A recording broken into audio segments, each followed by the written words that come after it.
And hello guys, welcome to another deck profile for you guys. This is OJAMA's again. I'm just updating this deck, and I'll be continuing to update this deck because I've really appreciated the positive support on this deck, and I feel like it's really basically my iconic deck for now. And it's really my favorite deck of all time probably. So I've changed it up a little bit, giving it more diversity. I'm still, you know, editing the deck as we go through the format, and I'm planning on adding a little bit more synchro support, and I've been jumping cards in and junking cards out. So yeah. So for my OJAMA lineup, I'm running 2 of each of the normals. So that's 2 black, 2 yellow, and 2 green, which is, you don't want any more than that because it clogs. Sorry about the glare. I'm running 3 blues. This is your, or 3 blues. This is your main searcher. You need this guy. He's just essential to your plays. 2 reds, 3 clogs.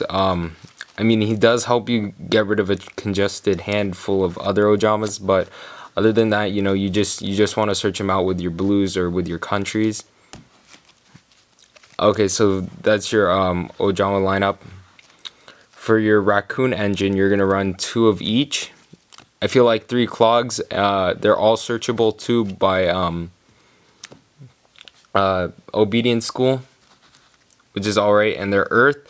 So once I think I'm gonna add the Key Mouse and probably one more Mystical Fawn, one more Bambi as another Earth tuner, so I can get access to Barkion and Nat Beast.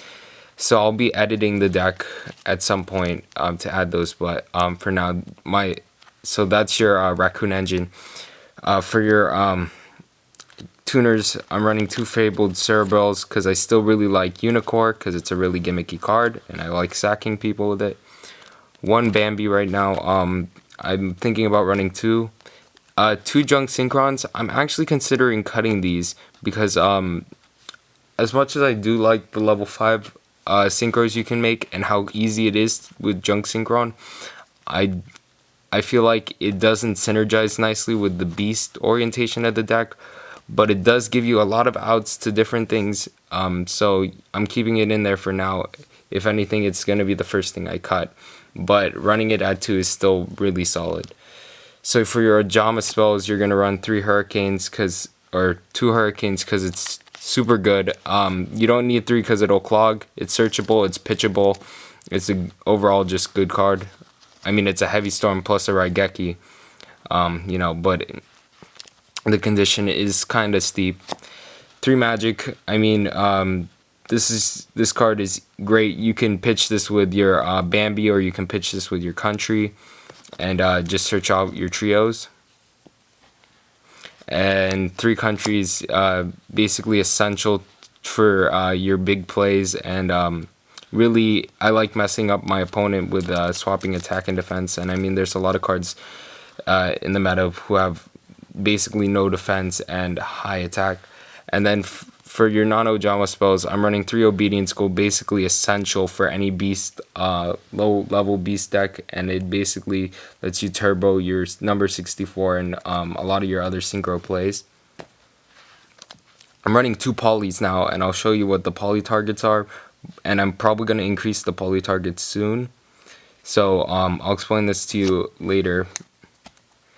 3 airs. I still think this is the best tech of the deck. I mean, it's basically Monster Reborn. It lets you extend your plays and extend your synchros. So you sync into something and then you can recycle tuners to, so let's say if you can sync into a 4 and then you can recycle to sync into a 6. So let's say you wanted to make a Goyo or something and you only had 2 monsters right now, you can airs your first tuner to, you end up using more resources, but at the same time there's a debuff, or you weaken your opponent's monsters at the same time. So yeah.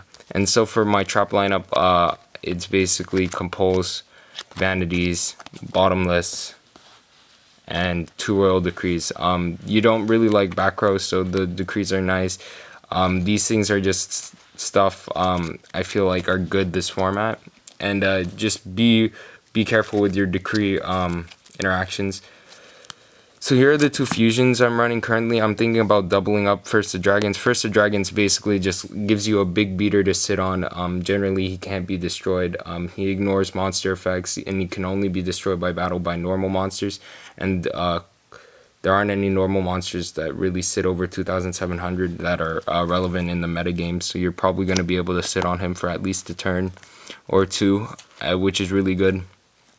And OJAMA Knight, because the getting lockdown is actually also pretty cool. It's pretty fun to get this guy out, and I mean, if you have Country out, he's a 2,000 beater. Okay, now back to the XYZ. Here's a new card from my Return of the Bling opening, which if you want to check that out, I'll put the link in the description below. But it's Cat Shark. Basically lets me buff up my gachis or my 64s to get a huger token. Then gachi, self-explanatory, buff up my monsters so I can get that token. 364 is basically, this is the turbo version of this is what you want to go into 99% of the time. It protects itself with its tokens. It's a great card. It's basically Draco Sack for rank 2 beasts. For the Synchros, still running Fitzgerald because I still have the Junk Synchron and I think it's one of the better 5s. Still running Catastor because I'm Junk Synchron again, and it's still probably one of the best level 5s. And Junk Warrior because you are running Junk Synchron and there's so many level 2s in your deck that it really takes advantage of it. The one Fabled Unicorn, if you're running the Fabled Tuners, which I might cut into 1 to get double Bambi, if I'm only going to run 1 Unicorn. And then the new additions are the Stardust Spark and the Red Hot. It just gives you, Stardust Spark gives you, allows you to protect yourself, and just it's a safer play overall. If you don't know what rogue deck you're going up against, this will really stop them and slow them down. And if you're going up against an established field and you can make Red Hot, I mean, you can basically Raigeki and then go in for 3,000, which is pretty solid. And then Leo is Leo. I mean, the Leo opening combo is insane. If you open Obedience School, you can grab a Tuner and 2 other level 2s. And then if you have a red, or an OJAMA red and another OJAMA in your hand. So this is a 3-card combo. You get those 3 cards from your Obedience School. OJAMA red plus another OJAMA is 10. That's 10 levels on the field, and then you sync up for it. And if you can sit on this and a Decree, if you can sit on a Leo and a Decree, your opponent basically scoops because they can't do anything to get rid of the Leo, and you've got a lot of protection for it. Eventually, you can set up your vanities and just win the game from there. So, yeah, guys, tell me what you think about the updates, what I need to add to the deck. It's actually gotten a lot more consistent. I'm really enjoying playing it now.